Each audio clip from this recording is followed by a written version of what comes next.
Hai hai hai, halo kesayangan, apa kabar kamu? Semoga kamu dalam kondisi sehat, bahagia, dan penuh cinta ya.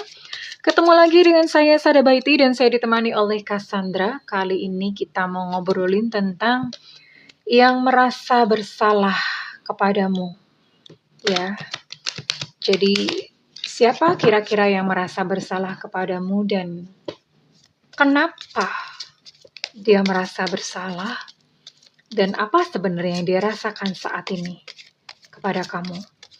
Oke, well, ini sifatnya adalah general reading, artinya belum tentu resonate dengan semua kamu ya. So, please be wise and be smart sayangku.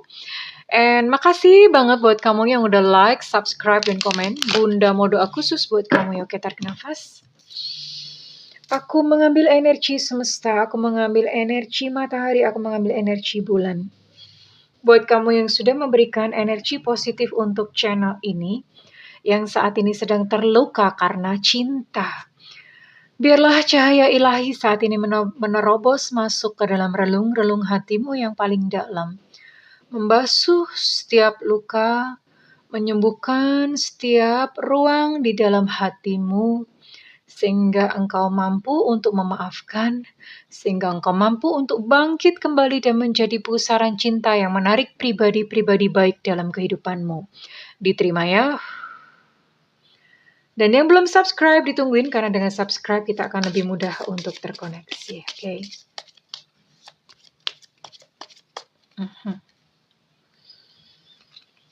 Apa saat ini sih, apa yang sedang terjadi dan kira-kira apa yang dirasakannya?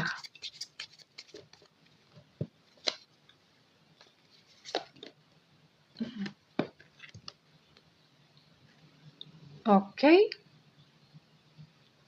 Ya. Ada pengulangan-pengulangan ya.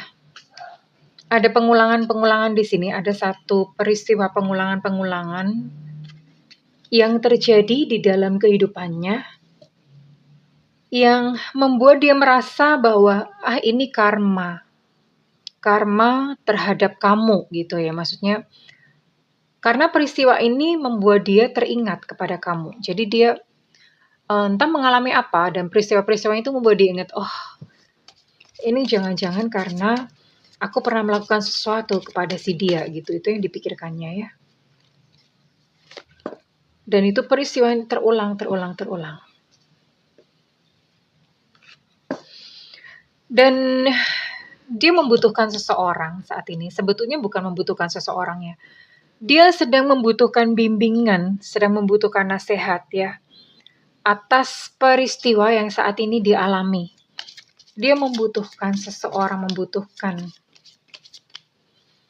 dia seperti kayak kehilangan, bingung gitu ya, kayak linglung, bingung, aku harus gimana ya, panik sendiri gitu, aku harus gimana sih, aku harus ngapain sih.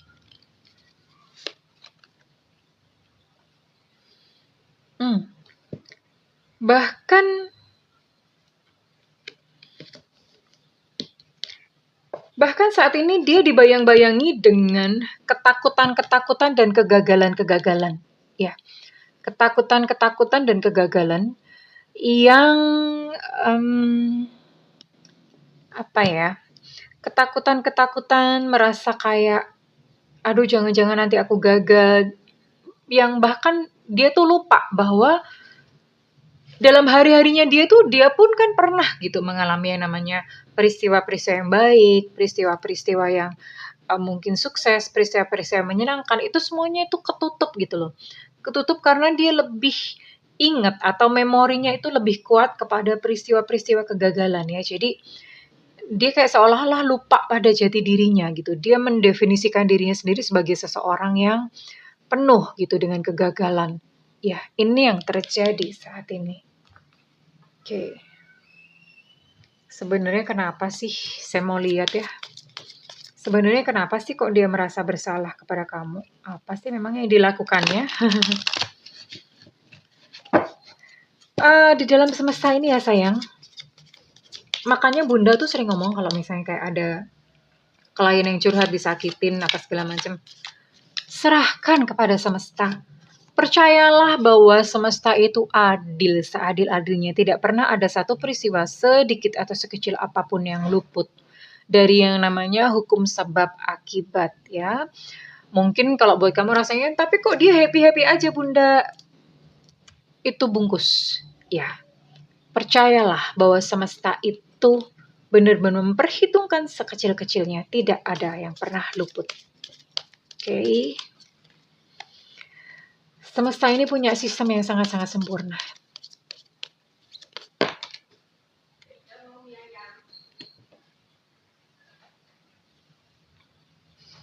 Oh,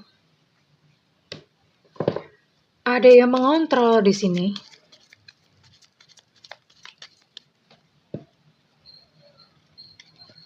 Ada yang mengontrol.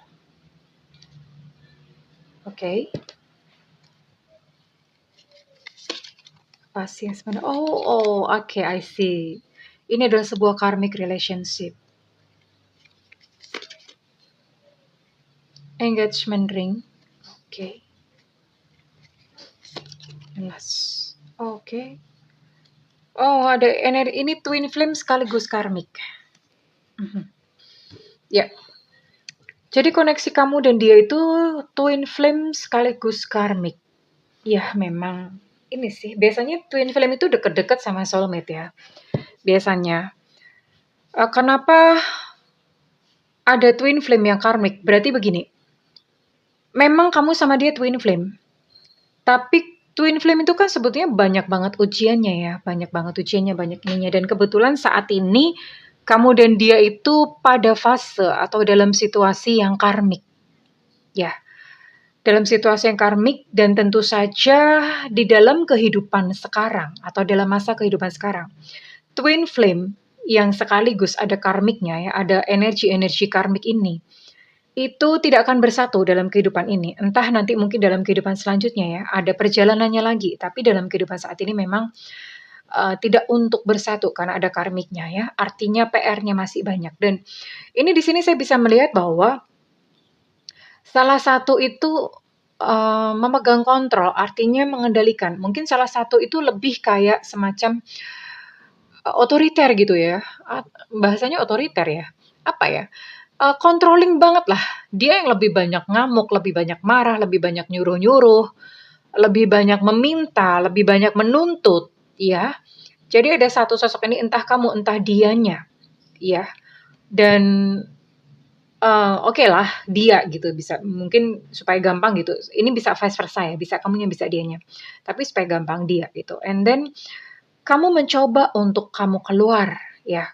You trying to move on. Kamu mencoba untuk berjalan untuk aku tuh pengen lepas. Aku pengen keluar gitu ya. Pengen keluar dan susah payah buat kamu untuk kamu bisa keluar dari hubungan seperti ini. Dan di sini ada engagement ring, ada cincin yang mengartikan bahwa sebetulnya hubungan kalian itu sudah sangat serius, ya. Sudah sangat serius, bahkan sudah menjurus ke pernikahan, ya udah serius atau bahkan mungkin bahkan sudah menikah gitu ya. Tapi ini adalah hubungan yang sebetulnya udah sangat serius ya.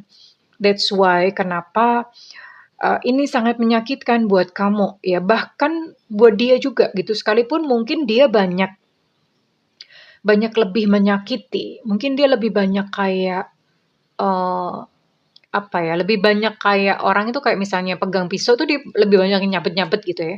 Tapi itu pun dia juga sakit, ya. Hanya saja saat ini posisi dia adalah sebagai pelaku dan kamu adalah korban.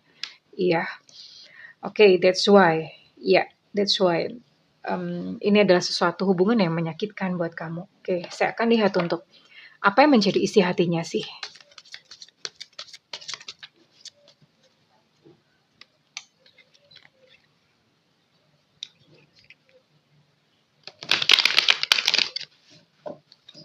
Oh, oke. Saya mau lihat isi hatinya dulu ya, nanti setelah itu saya akan lihat bagaimana dalam kehidupannya. Oke. Sabar sabar sabar.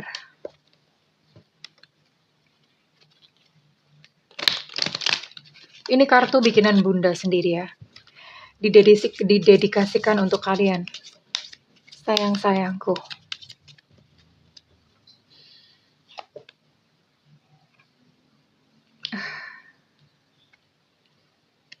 Ya.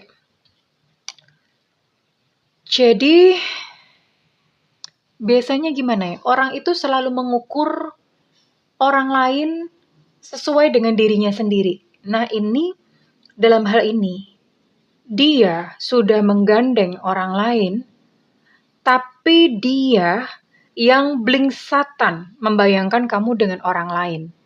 Jadi sebetulnya yang dia khawatirkan itu adalah perilakunya yang menggambarkan dia sendiri. Gitu loh. Biasanya memang orang seperti itu. Karena dia mengukur orang lain tuh berdasarkan perilaku dia sendiri. Dia kayak semacam-macam, kayak seolah-olah bercermin. Padahal belum tentu saat ini kamu udah punya yang lain. Tapi pikiran dia tuh udah kemana-mana, udah ngelantur. Udah curiga aja, udah bayangannya udah, jangan-jangan kamu sama orang lain gitu ya. Oke. Ya. Dia juga merasakan pedih kok ya. Dia merasakan pedih.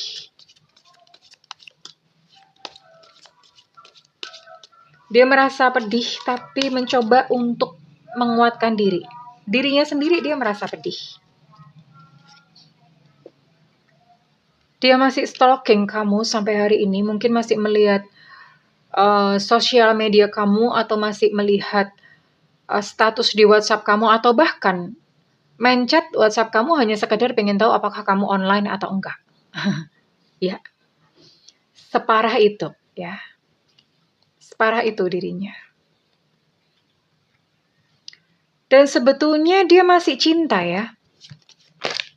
Ups, jatuh. Sabar.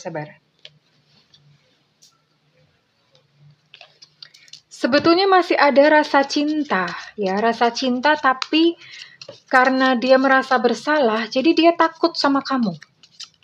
Ya. Sebetulnya masih ada sedikit rasa cinta, tapi karena dengan perilakunya yang terakhir kepada kamu, dia merasa takut kalau misalnya kamu menolak. Memang ada satu keinginan dia pengen datang ya. Memang ada keinginan dia untuk dia pengen datang. Oke.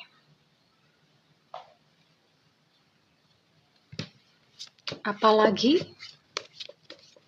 Oke, bentar ya. Ini kartunya segede gaban. Ya. Dia pengen suatu saat kelak, bukan dalam waktu dekat. Suatu saat kelak, dia pengen bertemu dengan kamu lagi. Dan tentu saja pada saat dia bertemu itu, dia pengen memulai lagi bersama-sama dengan kamu. Oke. Ya. Ya, apa yang dia lakukan kepada kamu sebetulnya adalah mekanisme pertahanan diri karena dia takut terluka. Ya. Jadi daripada dia terluka, lebih baik dia melukai orang lain duluan. Yaitu kamu. Lebih baik dia melukai kamu. Mekanisme pertahanan diri. Ya. Jadi sebenarnya dia masih ada perasaan sama kamu ya. Dia masih ada perasaan sama kamu dan di bawah sadarnya itu dia pengen kembali kepada kamu. Dan dia katakan bahwa I know, aku tahu ini sepertinya memang aku tuh selalu menggagalkan hubungan kita ya. Tapi dia bilang, tapi apa yang lakukan itu membuat aku survive ya, membuat dia bertahan. Jadi begini, maksudnya begini ya. Jadi sebenarnya begini, kenapa dia melukai kamu? Dia punya memori-memori, punya trauma-trauma sendiri ya. Everybody, semua orang punya trauma pasti. Dan dia punya memori-memori yang begitu berat, begitu menyakitkan. Ya di masa yang lalu, entah mungkin masa dia kecil atau dia punya pengalaman-pengalaman apa. Dan itu sangat menyakitkan dia. Oke? Dan karena sangat menyakitkan dia, akhirnya dia tumbuh dewasa menjadi seseorang yang seperti saat ini, ya, yang melukai kamu. Jadi orang yang terluka itu akan melukai orang lain. Itulah yang sebenarnya terjadi. Dan kenapa dia melukai kamu? Itu karena ada semacam kayak self protect atau upaya untuk melindungi diri sendiri ya, kayak survival gitu ya. Seperti yang tadi Bunda katakan bahwa sebelum aku disakiti, aku akan menyakiti duluan. Ya. Jadi dengan tantrum-tantrumnya dia, dengan egonya dia yang menyakiti orang lain, dia even tidak peduli karena yang penting adalah dia tidak sakit itu. Ya. Okay, now I'm gonna see. Sebenarnya ya, kemana rasa bersalahnya itu membawa dia.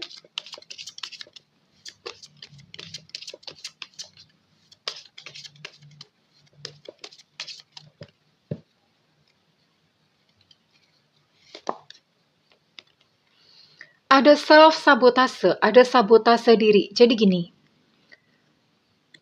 yang sering tidak disadari adalah rasa bersalah itu membawa orang kepada energi yang menghukum dirinya sendiri. Ya, karena dia tahu bahwa dia bersalah, ya, dia tahu bahwa dia melakukan sesuatu yang keliru, dan kemudian ada rasa bersalah. Nah, rasa bersalah ini kalau misalnya tidak dihilangkan, itu dia akan mengundang energi-energi untuk menghukum dia sendiri, ya. Kayak semacam disabotase. Misalnya dia pengen bahagia dalam cinta, dan kemudian ada sabotase, oh kamu nggak pantas dong, orang kamu aja melukai orang lain kok, gitu ya. Jadi ada sabotase-sabotase yang menggagalkan dia untuk dia bisa bahagia. Ada self-sabotase di sini. Oke. Dan dia lebih banyak menarik diri ya. Lebih banyak menarik diri, menolak untuk bertemu dengan banyak orang.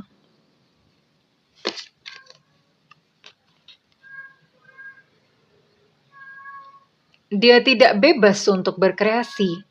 Pikirannya buntu. Ini adalah efeknya di dalam pekerjaan ya, karena terlalu gelisah. Terlalu gelisah, terlalu dikejar oleh rasa bersalah. Sejahat itu rasa bersalah itu menghukum orang ya. Yes, definitely dia membutuhkan penyembuhan. Dia butuh untuk healing ya. Dia butuh untuk healing sayang.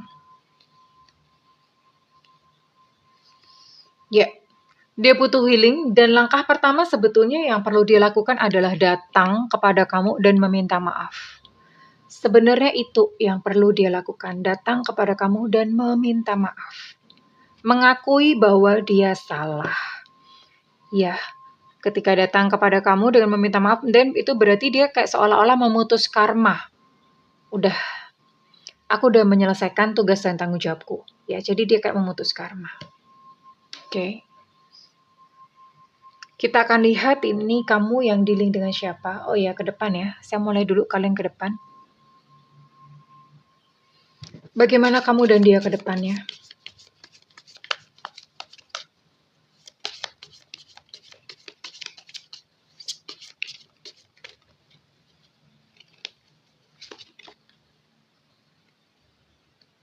Oke.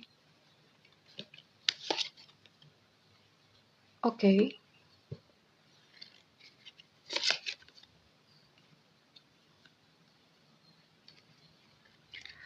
Bagaimana hubungan kalian ini akan berakhir? How this relationship going? Bagaimana hubungan ini berjalan dan berakhir? Oke.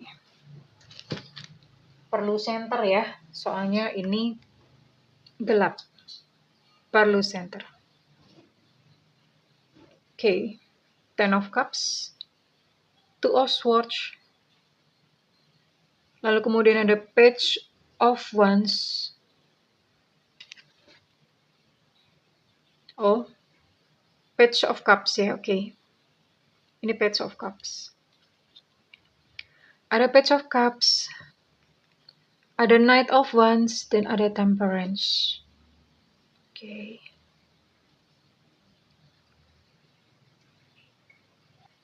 Oke. Well, bagaimana hubungan kamu dan dia ini kemudian akan berakhir atau akan berlangsung seperti apa? Ten of Cups. Well, saya bisa melihat bahwa di sini pada akhirnya kamu akan bahagia dengan diri kamu sendiri. Dia pun juga mencoba bahagia dengan dirinya sendiri, ya. Jadi kalian memilih dan menempuh kebahagiaan sesuai dengan versi masing-masing, karena di sini saya melihat Two of Swords. Sekalipun dia pengen datang dan kembali kepada kamu, dia pengen suatu saat untuk bertemu kepada kamu, namun di depan entah gimana somehow kalian tetap tidak akan bertemu ya. Tidak akan, maksudnya bukan tidak akan bertemu gimana, tidak akan terjalin lagi hubungan yang seperti dulu ya. Kalian akan jalan sendiri-sendiri, bahkan hati mulai numb itu mulai beku, mulai datar ya. Sehingga kamu dan dia udah mulai jarang frekuensi untuk bicara, bahkan mungkin udah mulai blokir-blokiran, atau bahkan mungkin udah putus koneksi sama sekali ya. Dan memang masih ada luka, ya, Page of Cups. Masih ada luka di dalam hati kamu dan masih ada luka di dalam hatinya dia, but ya itulah kehidupan. Ya, namanya orang pernah jatuh, ada scar. Scar itu bekas luka, ada baretan-baretan, kemudian baretannya itu membekas. Yaitu menandakan bahwa kamu pernah mengalami itu dan this is life. Inilah kehidupan dengan segala peristiwa dan rupa-rupanya ya. Dan itu menjadi penanda. Memang mungkin bagi kamu atau bagi dia, kalian mesti berkutat gitu untuk menyembuhkan trauma-trauma, menyembuhkan sakit hati, ya it's okay, nggak apa-apa. Sambil proses, semua proses dinikmatin ya. Dan dengan susah payah, kamu akan berusaha untuk melanjutkan perjalanan di depan. I'm trying to move on. Ya, dengan susah payah, dengan segala kekuatan yang tersisa. Seperti seorang pejuang yang baru pulang dari perang, and then dengan sisa-sisa tenaga kamu mencoba untuk pulang ke diri kamu sendiri ya. And then masing-masing mencoba hidup di dalam kerukunan ya. Dan saya lihat pada ujungnya kamu mampu untuk memaafkan dia. Kamu mampu untuk mengampuni dia. Begitupun dia ya. Dia lebih kepada untuk mampu mengampuni dirinya sendiri ya. Lebih bisa mampu kepada memaafkan diri sendiri. Dan ketika itu terjadi, itu rasanya so peaceful, relax, dan merasa begitu damai. Ya, sorry, kesenggol. Merasa begitu damai, merasa ya so peaceful gitulah. Karena apa? Karena beban yang berat ya. Membawa kebencian, membawa kemarahan itu bebannya tuh berat banget loh itu ya. Emosi itu berat banget. Dan ketika kamu bisa untuk melepaskan semuanya itu, dan itu rasanya kayak kamu udah lega. Begitu pula dia ya, ketika dia bisa memaafkan dirinya sendiri, dia merasa lega. Ya. So, ini adalah ending hubungan kalian berdua dan kita akan lihat ini kamu dealing dengan siapa.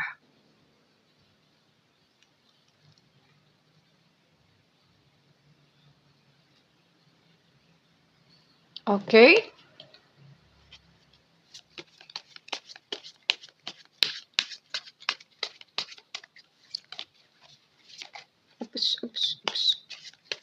It's emosi banget sih Bunda ngocoknya.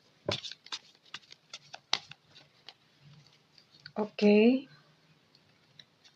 Ini buat kamu yang reading dengan Sagittarius, Aries, Leo.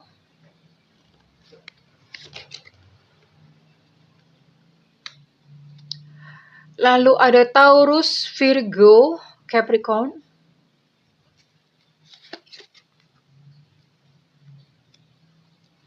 Aquarius, Gemini, Libra. Oke, Aquarius, Gemini, Libra. And one more. Ya. Jadi ada 9 zodiak itu ya, saya ulangin. Ini buat kamu yang dealing dengan Sagittarius, Aries, Leo. Lalu ada Virgo, Capricorn, Taurus. Lalu kemudian ada Gemini, Aquarius, dan Libra. Jadi ini buat kamu yang dealing dengan 9 zodiak tersebut. Dan Bunda akan tarik untuk inisialnya.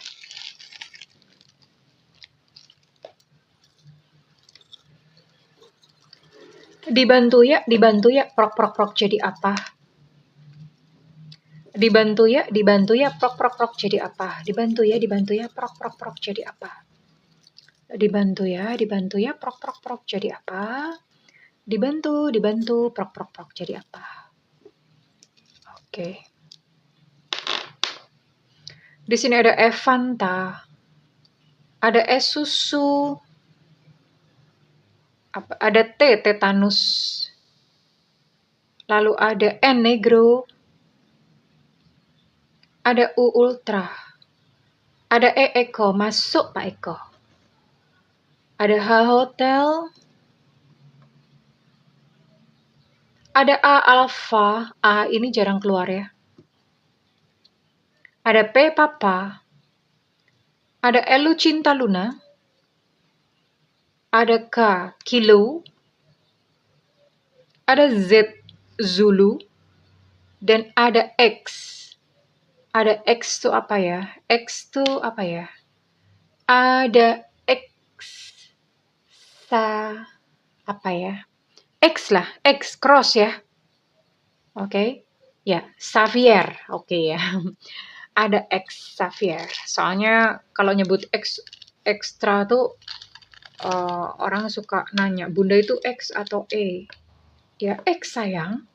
Oke. Jadi ini buat kamu yang dealing dengan 9 zodiak tersebut dan dengan inisial-inisial yang tadi disebutkan ya sayangku. Oke, so one last word buat kamu. Satu nasihat terakhir buat kamu sayangku cintaku.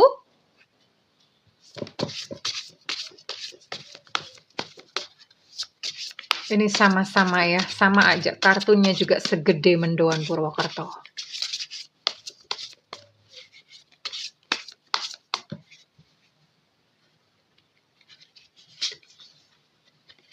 Humility. Izinkan aku, Sang Sumber.